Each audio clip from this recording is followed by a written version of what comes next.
ጤና ይስጥልን ክቡራን ተመልካቾች እንደምን ቆያችሁ ከአማራ ሚዲያ ኮርፖሬሽን አዲስ አበባ ስቱዲዮ የሰዓቱን ዜናዎች ይዘን ቀርበናል ዮሐና መኮንን ከመላይ ስቱዲዮና የስርጭት ባለሙያዎች ጋር ዜናዎቹን ወደ እናንተ ያደረስኩ አብራችሁ ቆይታ አደርጋለሁ አብራችሁን ቆዩ ቀዳሚ ወዳደረግነው ዜና አልፋለሁ ዓለም አቀፍ የሴቶች ቀን በኢትዮጵያ ለ50ኛ ጊዜ የሚከበር ሲሆን የአልማዝ ኢዮቤልዩ በዓልም አብሮ የሚከበር መሆኑ ልዩ እንደሚያደርገው ሚኒስትሯ ገልጸዋል በዚህ ምክንያት በልዩ ሁኔታ ለዘርፉ አጥኚዎች ግብአት መስጠት በሚያስችል መልኩ ይከበራል በዓሉ መከበሩ በፖለቲካና በአስተዳደር በሴቶች በኩል የተገኙ ስኬቶችን አንስተዋል አንድ ተወካይ ከነበረን አሁን ግን ባለው በተለይ በዚህ በለውጡ አመታት ውስጥ ወደ 41% የሚሆኑ ሴቶች በህዝብ ተወካዮች ምክር ቤት መቀመጫን አግኝተው የሴቶችን እንደዚሁም ደግሞ 50% የሆኑት የካቢኔ አባላት ሴት እንዲሆኑና ቁልፍ ሴክተሮችን እንዲመሩ የመከላከያን ሚኒስቴርን ጨምሮ ቁልፍ ሴክተሮችን እንዲመሩ የተደረገበትና ሴቶች መምራት አይችሉም የሚለውን አስተሳሰብ የተሰበረበት እንደሆነ ለማየት እንችላለን ሴቶች የመሬት ባለቤት እንዲሆኑ ማድረግ ተችሏልም ብለዋል ሴቶች በትምህርትና በጤና ተሳትፎ ያላቸው ድርሻ በከፍተኛ ሁኔታ አድጓልም ነው ያሉት ከዚህ በተጨማሪ ያለዕድሜ ጋብቻን በመከላከል የሴት ልጅ ግርዛትን ማስወገድም ተችሏል ብለዋል ወሩም ለአንድ ቀን ብቻ ሳይሆን በተለያዩ ሁነቶች እንደሚከበር አንስተዋል የሴቶችን ሁለንተናዊ ተጠቃሚነት ከማረጋገጥ አንፃር ምን ለውጦች መጡ የሚለውንም የምናይበት ነው ስለዚህ የአንድ ቀን በዓል የማክበር ሁኔታ ሳይሆን እስካሁን የመጣንባቸውን ሂደቶች የምናይበትና የምንፈትሽበት ያሉ ተግዳሮቶችንም ደግሞ እንዴት ነው በቀጣይ ልንፈታቸው የምንችላቸው የሚሉ ጉዳዮችን የምናይ ነው 50 ዓመት የሴቶች ድምጽ ለእኩልነትና ለበለጸገች ኢትዮጵያ በሚል መሪ ቃል ነው ወሩ የሚከበረው ዘገባው ያንዷለም እናን ነው በሰባተኛው ሀገራዊ ምርጫ ወጣቱ ንቁ ተሳትፎ እንዲያደርግና ለሀገረ መንግስት ግንባታ የበኩሉን ሚና እንዲወጣ አሚኮ ያነጋገራቸው ወጣቶች ጠየቁ ወጣቶቹ በምርጫው ድምጻቸው ያለውን ዋጋ ተረድተው ድምጽ ለመስጠት ዝግጁ መሆናቸውንም ገልጸዋል በተለይም ሰለሞን አነጋግራቸዋለች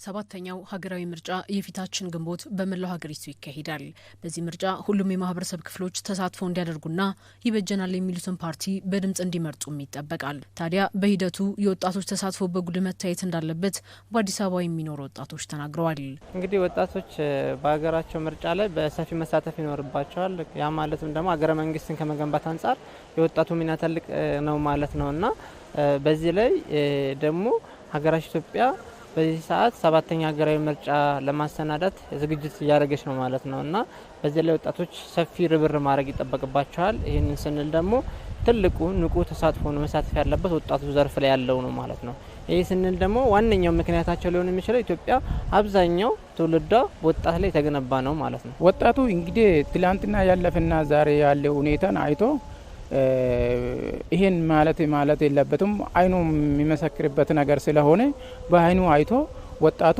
የሚረዳበት ነገር ስለሆነ በልማቱም በተለያዩ ነገር ብዙ ምስክሮች ስላሉ አይቶ የሚረዱበት ነገር አለ ወጣቶቹ የሚደግፉትን ፓርቲ በዲሞክራሲያዊ መንገድ ድምጻቸው ያለውን ዋጋ ተረድተው ለመምረጥ ዝግጁ መሆናቸውንም ተናግረዋል እንግዲህ ኢትዮጵያ አሁን ካለው ሀገረ መንግስት ግንባታ አንፃር በኢኮኖሚ በፖለቲካ እንዲሁም ደግሞ በማህበራዊ ዘርፍ መንግስት ሰፊ ርብርብ እያደረገ ይገኛል ከዛ ባሻገር ደግሞ አሁን ካለው ነባራዊ ሁኔታ ደግሞ ወጣቱ በፖለቲካ ዘርፍ በሰፊው መገንዘብ ይኖርበታል ማለት ነው በሰፊው መሳተፍ ይኖርበታል ማለት ነው ይሄ ስንል ግን እንደ ሀገር ማንም ምንም ያሸንፍ ማንም የትኛው ፓርቲ ሀገር ይምራ ግን ወጣት የራሱን ኃላፊነት ነገ ሀገሪቷን የሚመራ ትክክል ነው የሚለውን ሐሳብ ትክክል ለሀገሪቷ ይጠቅማል የሚለውን ነገር ራሱን መምረጥ ይጠበቅበታል ማለት ነው እንደ አንድ የዜግነቴ እንደ አንድ ወጣት ራሴን ወክዬ እኔ የሚመስለኝን እኔ የምደግፈውን ለመምረጥ ዝግጁኛለሁ ማለት ነው። እኔ እንደራሴ በኩል መመረጥ ዝግጅት እንዳለ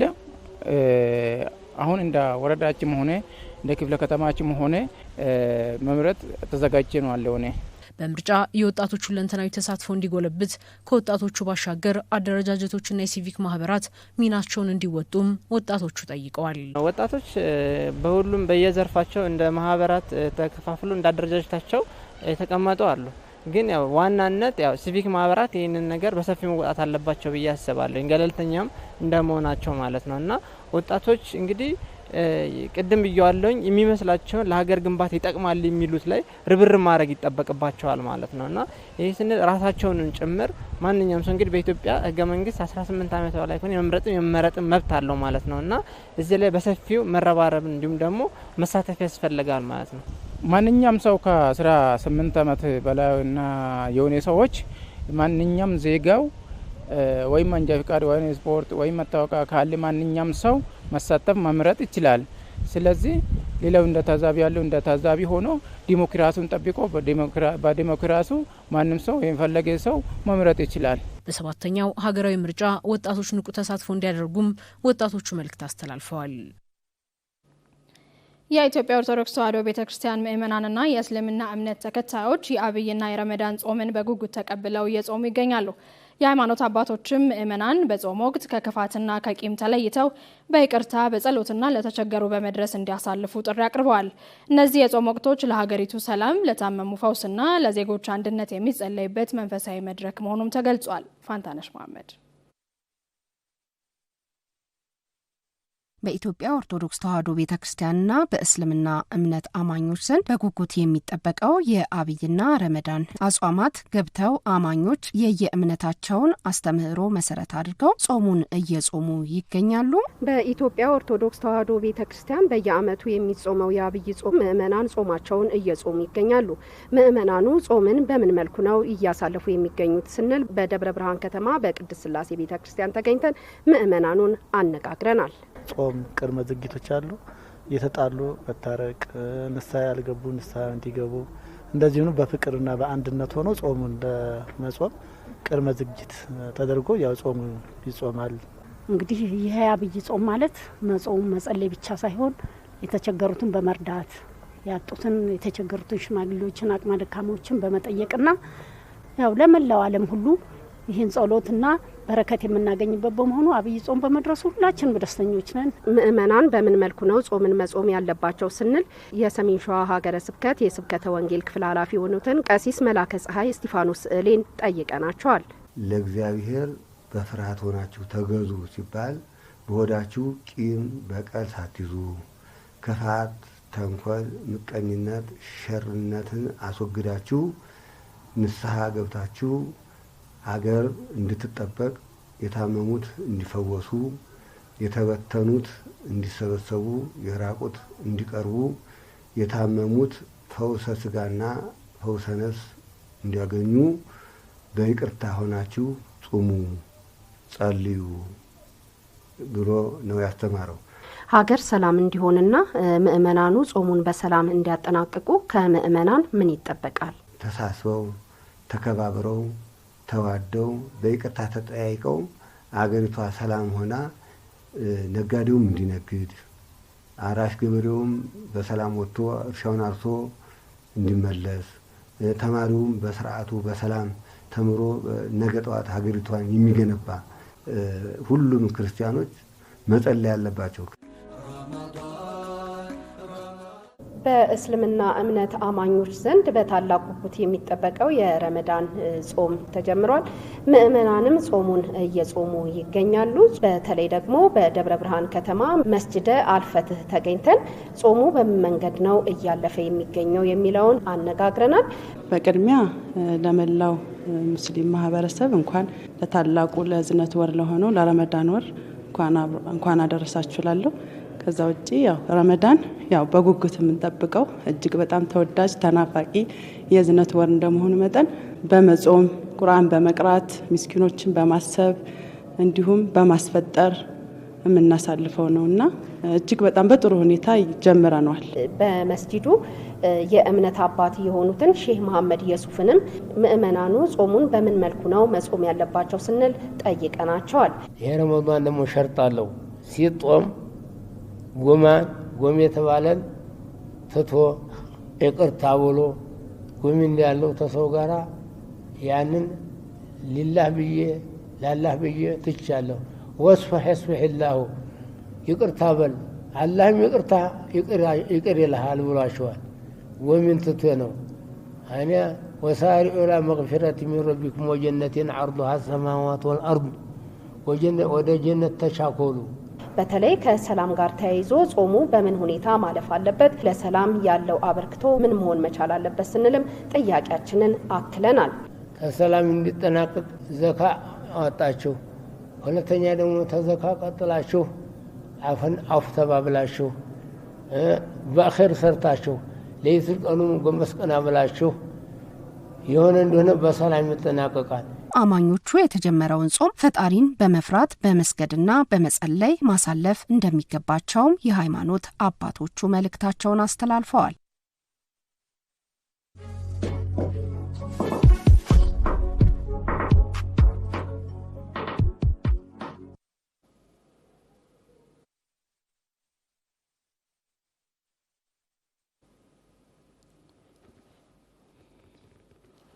የክልሉን የገቢ አሰባሰብ ሂደት ለማቀላጠፍ አዳዲስ አዋጆች፣ መመሪያዎችና አሰራሮች ተግባራዊ እየተደረጉ መሆኑን የአማራ ክልል ገቢዎች ቢሮ ኃላፊ ዶክተር መንገሻ ፈንታው ተናገሩ። በሙያው ብቁ በስነ ምግባሩ የታመነ ጠንካራ መሪና ሰራተኛ እንዲኖር ለማድረግ ለገቢ አሰባሰብ መስሪያ ቤት አመራሮችና ሰራተኞች የተሰጠው ስልጠና ትልቅ ፋይዳ ይኖረዋል ተብሏል። ገንዘብ ታደሰ የ25 ዓመቱ አሻጋሪ እቅድ ከግብ እንዲደርስ በትኩረት መሰራት ካለባቸው ዘርፎች አንዱ የገቢ አሰባሰብ ነው። እንደ አማራ ክልልም በበጀት ዓመቱ 100.3 ቢሊዮን ብር ለመሰብሰብ ታቅዶ 50 በመቶ በላይ የሚሆነው መሰብሰቡን የነገሩን የክልሉ ገቢዎች ቢሮ ኃላፊ ዶክተር መንገሻ ፈንታው የውስጥ አቅምን በማሳደግ የክልሉን ልማት ማፋጠን አስፈላጊ መሆኑንም ነው ያነሱት። የ2012ን ስንወስድ 11 ቢሊዮን ነው የነበረው። እንዲህ እያደገ 2017 ዓመተ ምህረት 61 ቢሊዮን ነው የተሰበሰበው። በ2018 ግን 100.3 ቢሊዮን ነው እቅዳችን። እንደ ሀገር ካለው እንቅስቃሴና ካለው ሁኔታ ስንወስድ አፈጻጸማችን እቅዳችንም ቢሆን ገና ከዚህ በላይ መሄድ አለብን።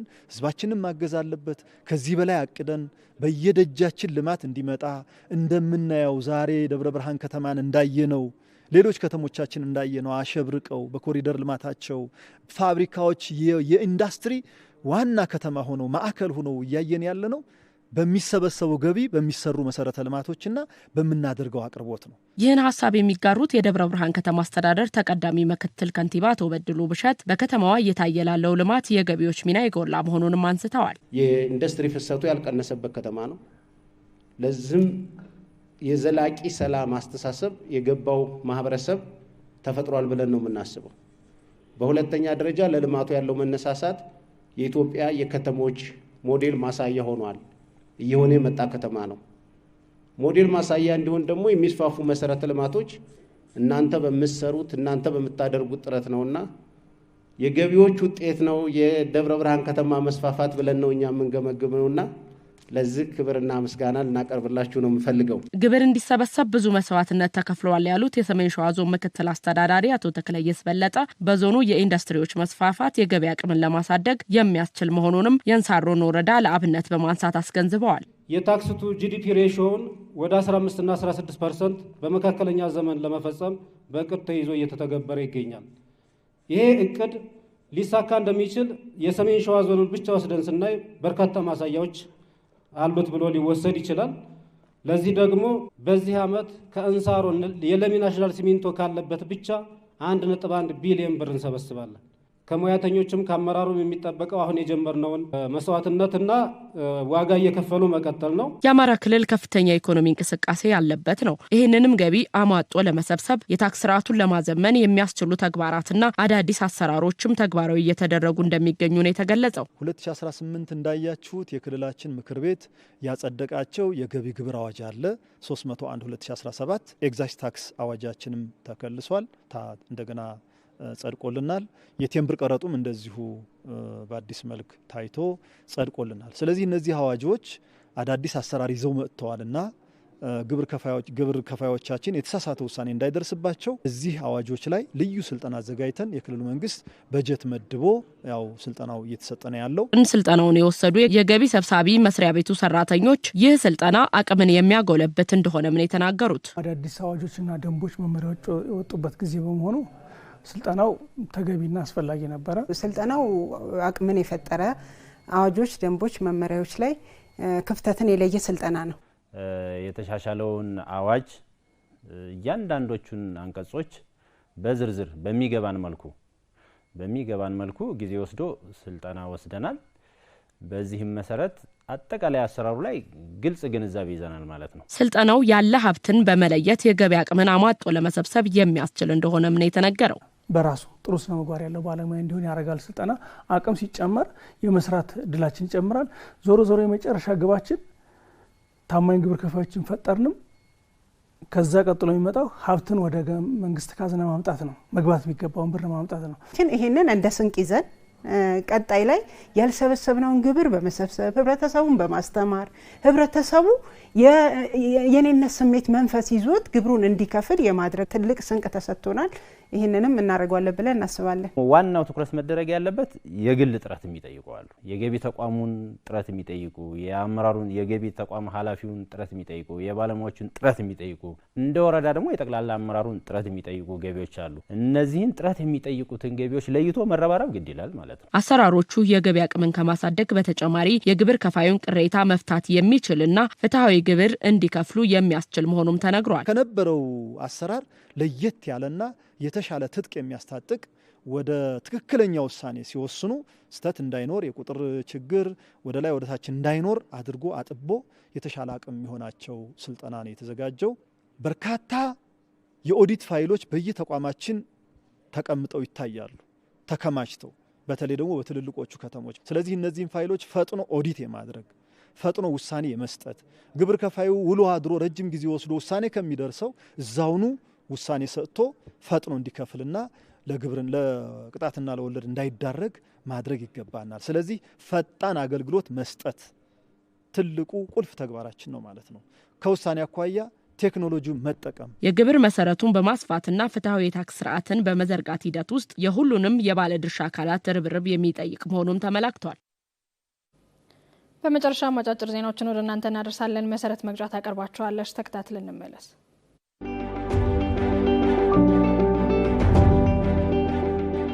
የተወካዮች ምክር ቤት አፈ ጉባኤ ታገሰ ጫፎ የዳኝነትና ዲሞክራሲ ተቋማትን መርታ ለተሳካ ሀገረ መንግስት ግንባታ በሚል በተዘጋጀ የውይይት መድረክ ላይ ተገኝተው የዳኝነትና የዲሞክራሲ ተቋማት ያከናወናቸውን አበይት ተግባራት ሪፖርት አቅርበዋል። አፈ ጉባኤው በንግግራቸው ተቋማቱ ነጻ፣ ገለልተኛና ብቁ ሆነው እንዲደራጁ እንዲሁም ምቹ የስራ አካባቢ እንዲኖራቸው ትኩረት ተሰጥቶ መሰራቱን ገልጸዋል። ለእነዚህ ተቋማት ግንባታ አስፈላጊ የሆኑ የህግ ማዕቀፎችን ከማዘጋጀት ጀምሮ የአመራርና የሰው ኃይል ብቃትን ከተሰጣቸው ኃላፊነት ጋር በተገናዘበ መልኩ የማሳደግ ስራ መከናወኑን አቶ ታገሰ ጫፎ አስረድተዋል። በተለይም ተቋማቱ ዘመኑን በዋጀ የቴክኖሎጂ አጠቃቀም ማስታጠቅና ማዘመን ወሳኝ መሆኑን በመጠቆም የተጀመሩ የቴክኖሎጂ ሽግግር ስራዎች ተጠናክረው ሊቀጥሉ እንደሚገባ አጽንኦት ሰጥተዋል። የዳኝነትና ዲሞክራሲ ተቋማት ዛሬ የሚገነቡት መሰረት ለነገው ትውልድ እንዲተርፍ ታስቦ መስራት እንዳለባቸው ያሳሰቡት አፈ ጉባኤው ምክር ቤቱም የጀመረውን ህገ መንግስታዊ ድጋፍና የክትትል ስራ አጠናክሮ እንደሚቀጥል ማረጋገጣቸውን ከተወካዮች ምክር ቤት የተገኘው መረጃ ያመለክታል።